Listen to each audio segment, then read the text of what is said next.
श्रीशिव अभिषेकमन्त्राः।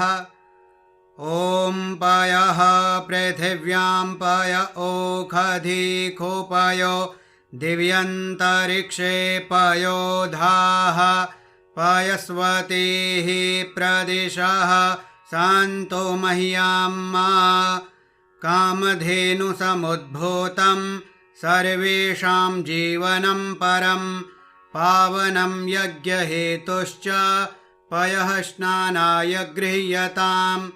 भगवते श्रीसाम्ब सदाशिवाय नमः। पयः स्नानं समर्पयामि।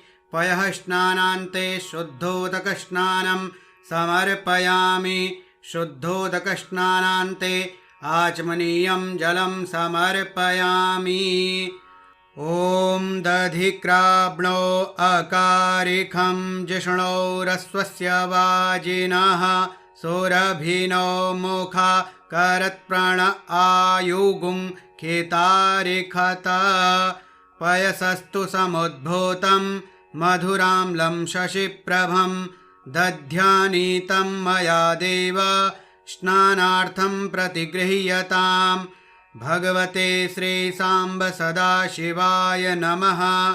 दधिस्नानं समर्पयामि। दधिस्नानान्ते शुद्धोदकस्नानं समर्पयामि। शुद्धोदकस्नानान्ते आचमनीयं जलं समर्पयामि।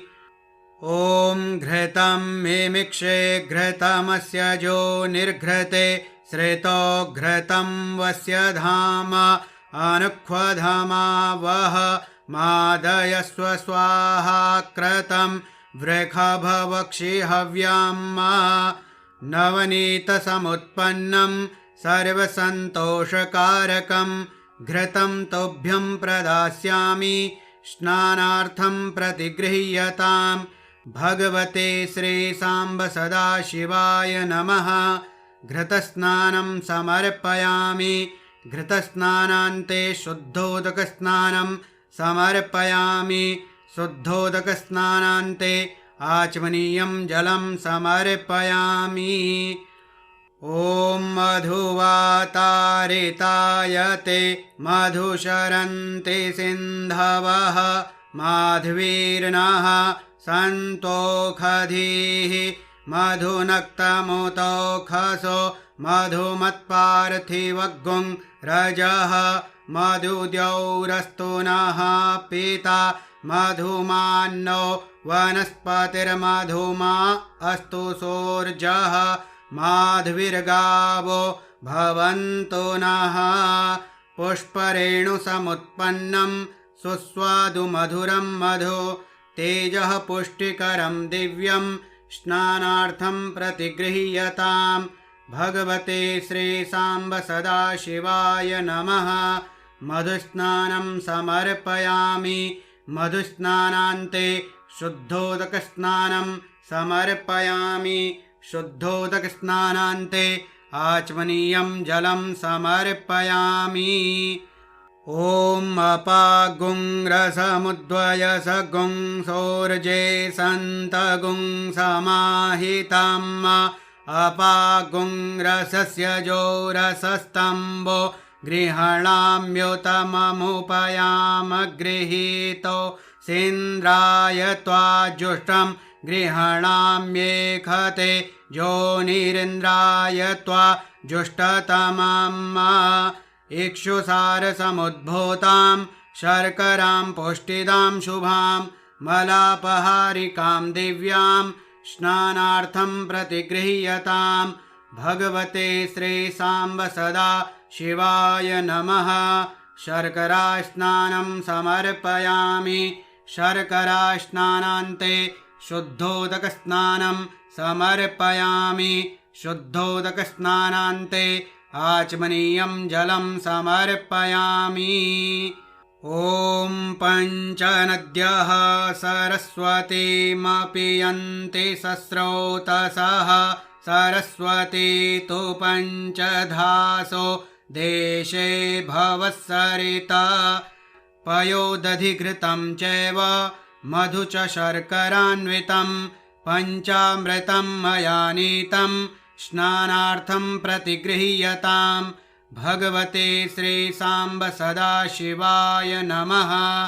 पञ्चामृतस्नानं समर्पयामि।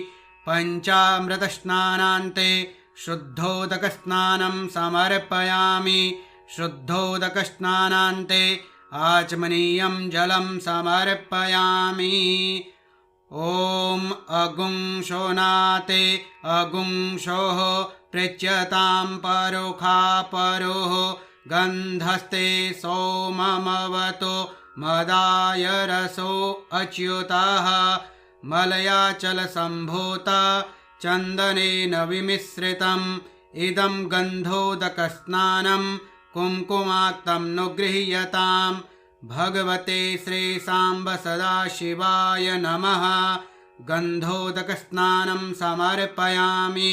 गन्धोदकस्नानान्ते आचमनीयं जलं समर्पयामि। ॐ शुद्धवालः सर्वशुद्धवालो मणिवालस्त आश्विनाः श्वेतः श्वेताक्षोरुणस्ते रुद्राय पशुपतये कर्णाजामा अवलिप्ता रौद्रा नभो रूपाः पार्जन्याः। शुद्धं यस्सलिलं दिव्यं गङ्गाजलसमं स्मृतं समर्पितं मया भक्त्या शुद्धस्नानाय गृह्यताम्। भगवते श्रीसाम्ब सदाशिवाय नमः। शुद्धोदकस्नानं समर्पयामि।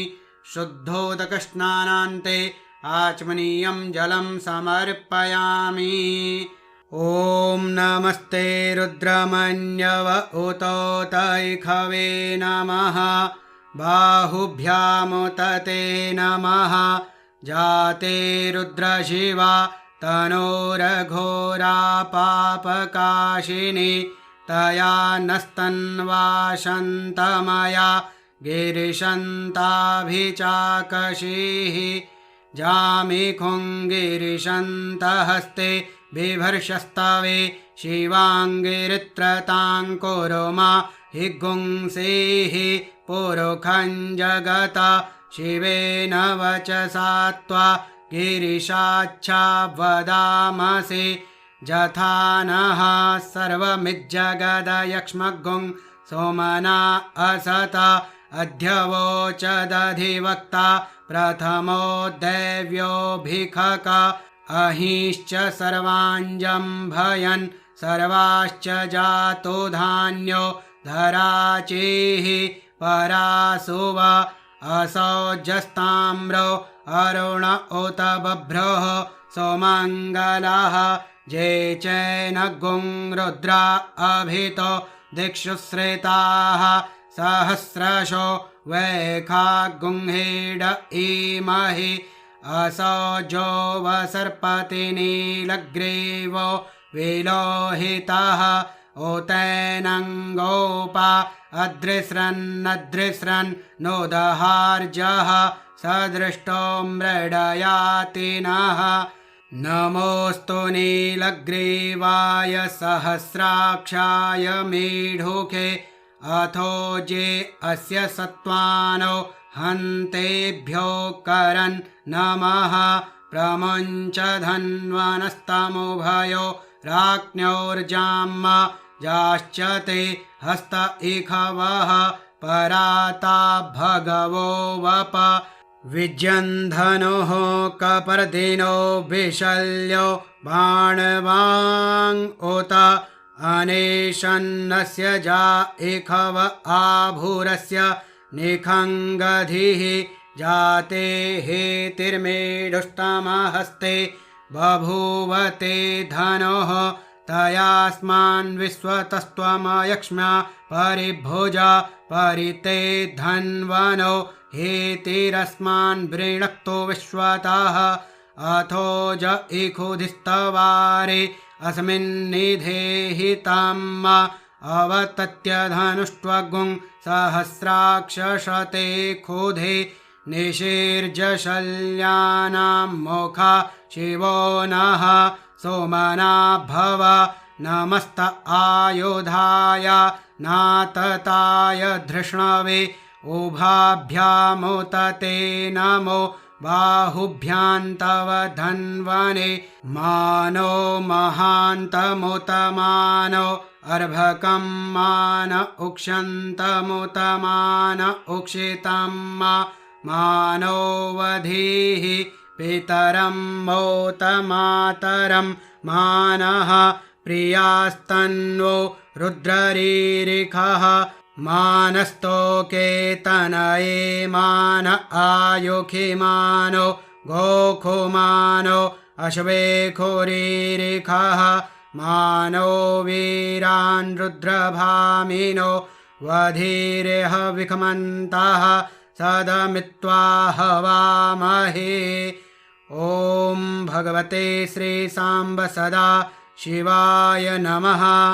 महाभिषेकस्नानान्ते आचमनीयं जलं समर्पयामि। ॐ सदाशिवार्पणमस्तु।